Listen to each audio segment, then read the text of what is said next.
President Trump said there is a red line for how we're going to get involved in Iran. And look, it looks to be that they may be crossing that line right now. There seem to be some people killed that aren't supposed to be killed. These are violent, if you call them leaders, I don't know if they're leaders or just they rule through violence. But we're looking at it very seriously. The military is looking at it. And we're looking at some very strong options. We'll make a determination. Some of the protesters were killed through the stampeding. I mean, there's so many of them. And some were shot.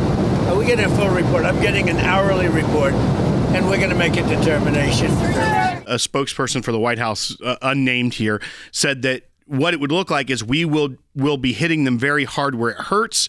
It doesn't mean boots on the ground, but it means hitting them very, very hard where it hurts. You can take that to be an assumption, calls back to the summer where airstrikes, which were very, very targeted and precise against the nuclear facilities, maybe something like that is what we could infer could be coming from the United States, but maybe not on their military sites, so to speak, like a nuclear facility, but something more that would hurt the IRGC in their attempt to contain what is going on, which is now in its third week, which is going on longer than we've seen in recent history, and it seems to still be growing, not be shut down by the regime. Yeah, one of the questions that was asked to President Trump was, well, do you think they're going to take you seriously? And he's like, well, let's look at the facts. Let's look what we've done recently.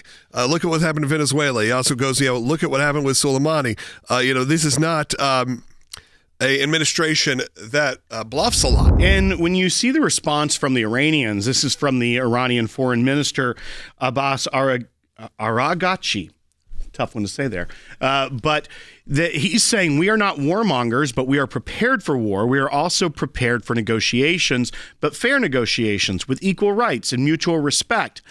It's an interesting play by the Iranians. One, it shows, I think, that they know that they're losing grip on this one, that this one is more intense than they've seen, at least since 2009. But, okay, we're not warmongers. We're prepared for war. I understand that line coming from the Iranians in response to a red line statement by the president. But we're prepared for negotiations, but fair negotiations. I don't know what they think they're going to negotiate out on this. Here? The people here negotiate with the U.S. like we won't kill as many protesters if you do not bomb us. Yeah, President Trump, we're getting a full report. I'm getting an hourly report, and we're going to be making a determination. So an hourly report. I think a lot of us thought it could have even happened overnight last night. We're talking about not just President Trump who's strong on Iran. You're talking about Pete Hegseth, Marco Rubio. You're talking about Tulsi Gabbard. You're talking about John Ratcliffe at the CIA.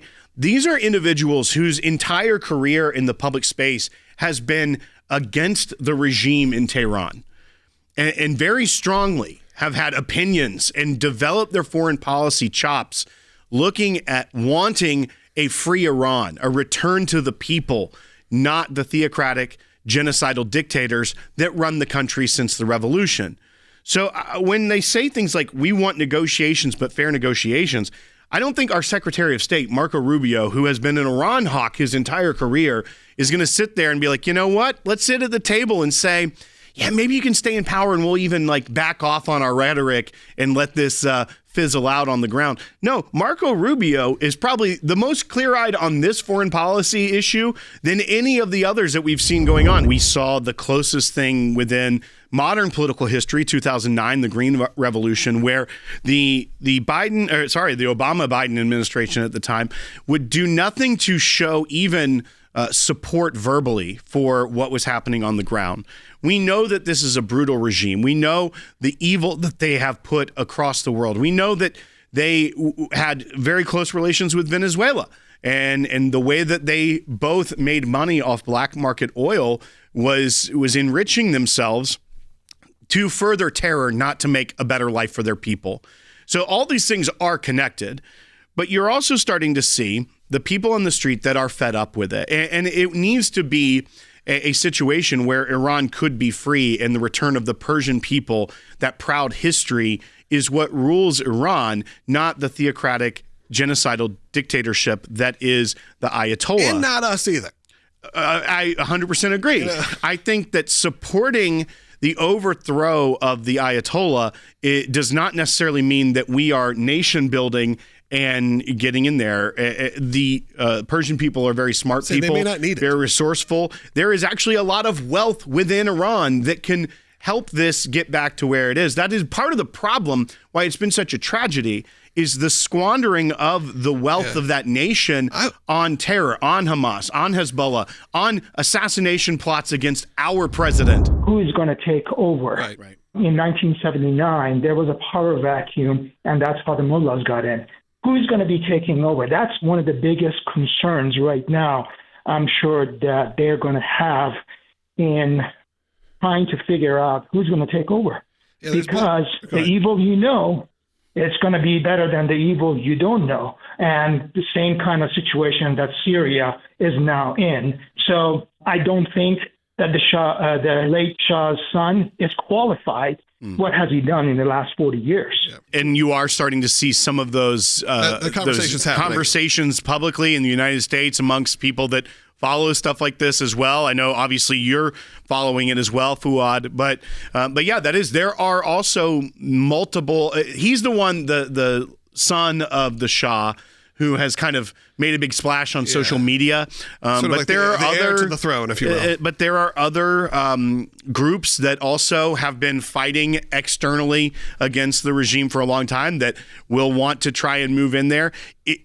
Anytime there's regime change, it's never a clean process. It's bumpy. And so once again, I think the people of Iran are fed up with the mullahs, but then you are going to see, as Fuad said, a power vacuum and outside interests that are going to try to fill that. Yeah. And as he mentioned with Syria, what was stable? Assad. Yeah. Was he brutal and murdering his people? Yes. But now you have a former al-Qaeda leader that is the president of Syria. And then you have the other side. We just had a conversation, someone in the chat say, hey, the Shah's son is a seasoned combat fighter pilot, is a diplomat as well. So you're going to have this political battle happen. It's where America gets involved as well. Venezuela, we're obviously getting very involved and said, it could be where we take control of it for 18 months and start working out the plans for the future. So you know what? Who knows what it's going to look like? You think back to the damage that Barack Obama did with Syria, with the red line on chemical weapons. Like, if they use chemical weapons on their people, we will intervene.